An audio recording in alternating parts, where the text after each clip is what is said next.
What do you do with people on your calls as a high ticket closer that are very, very fearful because they've had bad experiences in the past? Some of them, they've had traumatic experiences.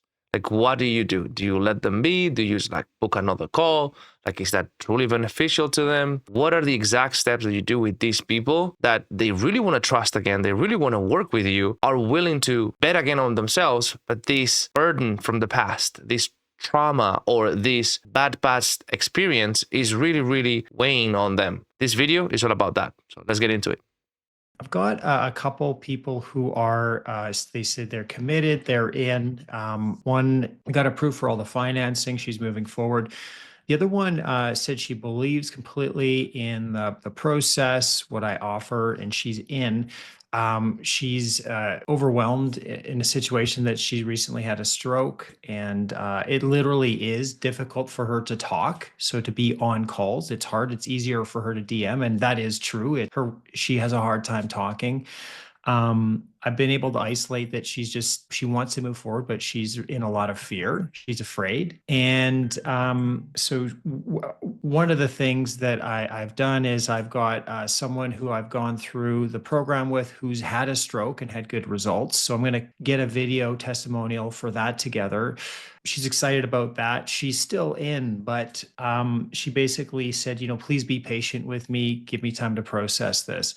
What do you recommend? Is there anything that I've missed there? Anything that I could be doing to move the ball forward for this? Yes and no. It's just like kind of like I'm divided there because like here's what I'm going to share with you Yeah. is I've been in those situations where you have someone that is very, very fearful or someone that has like a traumatic event in the past and now it's just like I want to do it. Don't get me wrong, like it just takes a lot of courage for someone to just be willing to overcome, especially like really, really bad past experiences and just be willing to show up on another call and just work with someone else again, etc. Right? Yeah. But here's the thing is that what I've noticed in my experience is that if we buy too much into that way of thinking, it tends to populate, it tends to reproduce in the back end. Example, I close a client, super fearful, like same situation. I do a forced decision delay. I've done this. It's like, hey, I don't want you to make a decision right now based on everything you go through. Let's do this. I've even taken emotional deposits. Checking emotional deposits is refundable. No worries. I just want you to be able to look at this moment and just be proud of yourself. At least you did something. You didn't allow fears get in the way.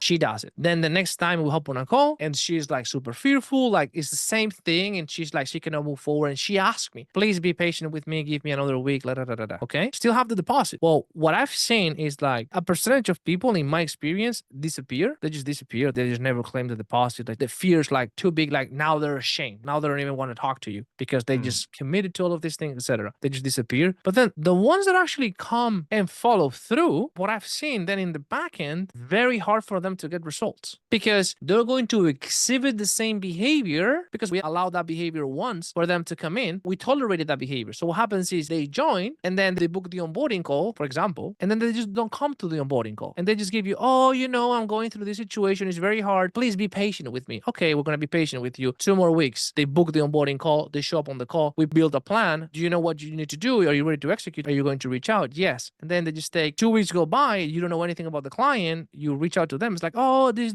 Please be patient with me. And then the time of the program goes out, and then there's resentment. It's like I wasn't fully able to. You see, it's like the behavior keeps being exhibited. Yeah, for sure. Because you want to be persistent, but you don't want to drag them across the line. Is that what you're saying? Exactly. Yeah. So it's like it's not easy. If it was easy, like everybody would just be, just closing all these clients the first call. I'm not saying, but it's like it's a very, very careful balance that we need to have. Where it's like there is a degree because I've closed them, and I'm pretty sure you've done it as well. And people on this call, we've seen people that they're very fearful and this like traumatic event, and you might have even collected an emotional deposit or whatever. And the next day you hop on the call and you close them. That's the thing. Like some of these people actually need that kind of thing, and it's beneficial to them, right? If you push them too much, they just sort of like break and they never talk to you again. But the other side of that, if we allow that to just drag it, it's not good for them. Like they don't end up being, in my experience, again, this is just in my experience, they don't end up being not even like a good testimony towards the end. Yeah. So because of that, what I've concluded in my experience, I am more strict with that. It's like, yes, but I have my boundaries in that sense. So it's like, for example, this woman that put it in this example, this woman puts a down payment, really wants to do it, asks me to be a little bit patient. She's willing to put down payment. She puts it. We talk again tomorrow, and she's still fearful. Then what I end up concluding is like, hey, it has to be right now where you have to face that. You don't have to do it right now, but for us, it has to be right in this moment. If it's not right in this moment, I might give you a refund because there's no alignment here. I don't believe that we're going to be able to support you the way you need for you to get to where you want to be. Like if after what we've done, you still need more whatever, we're not in alignment. So what is it going to be? Like no more maybes. It's going to be, we do this, we overcome this, or I will just point you in a different direction. And that's okay. No judgment whatsoever. At least you went all the way in. No, that's fair. That's good. And there's no real hard way to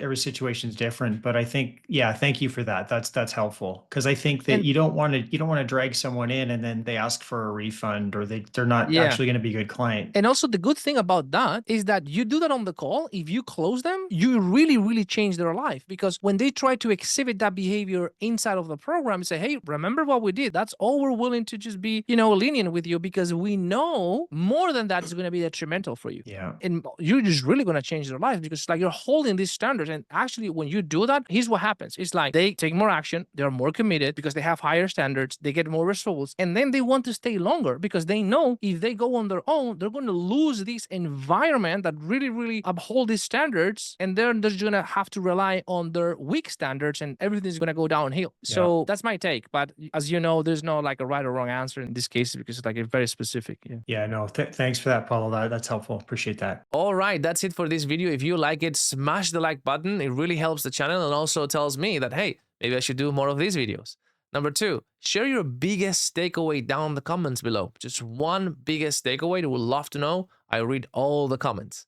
And number 3, if you have a request for a video or a specific challenge you're facing as a high-ticket closer or in your calls, share it down below or share it privately in my Instagram. I'm more than happy to have that in mind for future videos. I'll see you in the next one.